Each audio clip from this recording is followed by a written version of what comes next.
Hi అండి, నమస్తే. Welcome back to mama's kitchen. నేను మీ సుమతి. ముందుగా అందరికీ ఉగాది పండుగ శుభాకాంక్షలండి. ఈరోజు వీడియోలో పచ్చి మామిడికాయతో టేస్టీగా పులిహార తయారీ విధానం చూపించబోతున్నాం.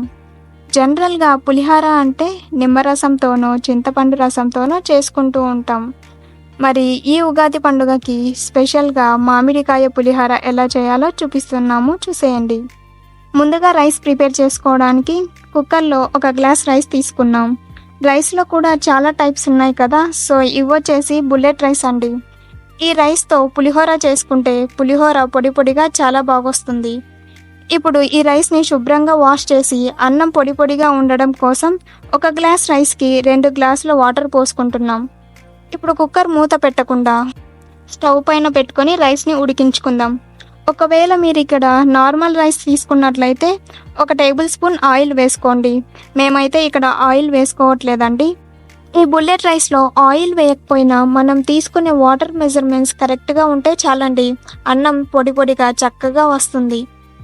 ఇక్కడ చూడండి, అన్నం ఇలా ఉడికిన తర్వాత ఇందులో లైట్గా చెమ్మ కనిపిస్తుంది కదా.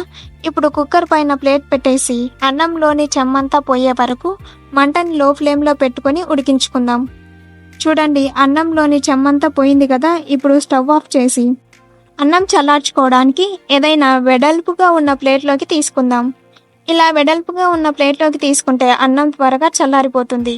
ఇప్పుడు పైన కొద్దిగా పచ్చి కరివేపాకు వేసి అన్నం పూర్తిగా చల్లారే వరకు అలా వదిలేద్దాం.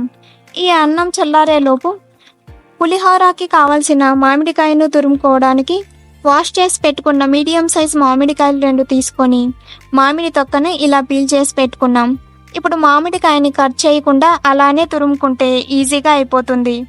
లోపల ఉన్న ఈ జీడిని తీసేసి ఇంకో మామిడికాయను కూడా అలానే సన్నగా తురిమి ఒక బౌల్లోకి తీసి పెట్టుకుందాం. పోపు వేసుకోవడం కోసం స్టవ్ పైన కడాయిలో 2 టేబుల్ స్పూన్ల ఆయిల్ పోసుకోవాలి. ఆయిల్ వేడైన తర్వాత 1 టేబుల్ స్పూన్ దాకా ఆవాలు, 1 టేబుల్ స్పూన్ దాకా జీలకర్ర, అలాగే ముందుగా కలిపి పెట్టుకున్న మినప్పప్పు, శనగపప్పు 3 టేబుల్ స్పూన్ల దాకా వేసి ఈ పప్పులు లైట్గా కలర్ చేంజ్ అవ్వడం స్టార్ట్ అవుతున్నప్పుడు ఇందులో 1 కప్పు దాకా వేరుశనగ పప్పులు వేసుకోవాలి.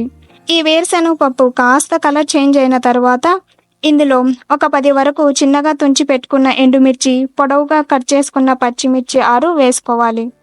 ఈ పచ్చిమిర్చి బాగా ఫ్రై అయ్యే వరకు వేయించుకోవాలి. ఇప్పుడు మిర్చి ఫ్రై అయ్యాక ఇందులో కొద్దిగా ఇంగువ వేసి ఒకసారి కలుపుకొని ఇంగువ అంతా కలిసిపోయిన తర్వాత కొద్దిగా కరివేపాకు వేసి స్టవ్ ఆఫ్ చేసుకోవాలి. పోపు వేడిగా ఉన్నప్పుడే ఇందులో 1/2 టేబుల్ స్పూన్ పసుపు, మామిడికాయ తురుము వేసి అంతా మిక్స్ అయ్యేలా కలుపుకోవాలి. ఈ మామిడికాయ తురుము ఫ్రై చేయాల్సిన అవసరం లేదండి. జస్ట్ మామిడికాయ తురుము ఈ పోపులో మిక్స్ చేసుకోవడం కోసం స్టవ్ ఆఫ్ చేసుకున్న తర్వాత వేసుకుంటున్నాం. ఇప్పుడు ముందుగా చల్లార్చుకున్న అన్నంలో టేస్ట్కి తగ్గట్టుగా ఉప్పు, అలాగే మీరు తినే పులుపును బట్టి తిరగమాతను వేసుకోండి. ఇక్కడ మేమైతే పులుపుకు తగ్గట్టుగా ముందుగా ప్రిపేర్ చేసుకున్న పోపును సగం వరకు ఇందులో వేసుకున్నాం. ఇందులో వేసుకున్న ఉప్పు, తిరగమాత అన్నంలో ఈవెన్గా మిక్స్ అయ్యేలా కలుపుకుందాం. ఈ టైంలోనే ఉప్పు, పులుపు ఒకసారి చెక్ చేసుకొని తక్కువగా ఉంటే అడ్జస్ట్ చేసుకోండి. చూడండి, పులిహోర పొడి పొడిగా చక్కగా భలే వచ్చింది కదా. అంతేనండి, పులిహోర రెడీ అయిపోయింది. మరి ఇప్పుడు మిగిలిన ఈ పులిహోర తిరగమాతని 8 కంటైనర్ బాక్స్లో వేసుకొని స్టోర్ చేసుకుంటే ఎప్పుడు కావాలంటే అప్పుడు అన్నం రెడీగా ఉంటే 5 నిమిషాల్లో పులిహోర ప్రిపేర్ చేసుకోవచ్చండి. సో అంతేనండి, చూశారు కదా, చాలా తక్కువ టైంలో సింపుల్గా పులిహోర ఎలా చేసుకోవాలో చూశారు కదా. సో ఈ ఉగాది పండుగకి ఇలా ట్రై చేసి చూడండి. అండ్ ఈ పులిహోరలోకి మంచిగా మసాలా వడలు అయితే చాలా బాగుంటాయండి. మరి మసాలా వడలు ఎలా చేయాలి అన్నది ఆల్రెడీ లాస్ట్ వీడియోలో చూపించానండి. సో అందుకని ఈ వీడియోలో వడలు ఎలా చేయాలి అన్నది మళ్ళీ చూపించలేదు.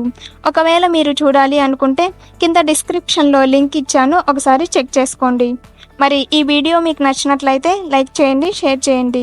మేము పెట్టే ప్రతి వీడియో మిస్ అవ్వకుండా చూడాలి అనుకుంటే తెలుసు కదా, మా ఛానల్ని సబ్స్క్రైబ్ చేసుకోండి. బాయ్.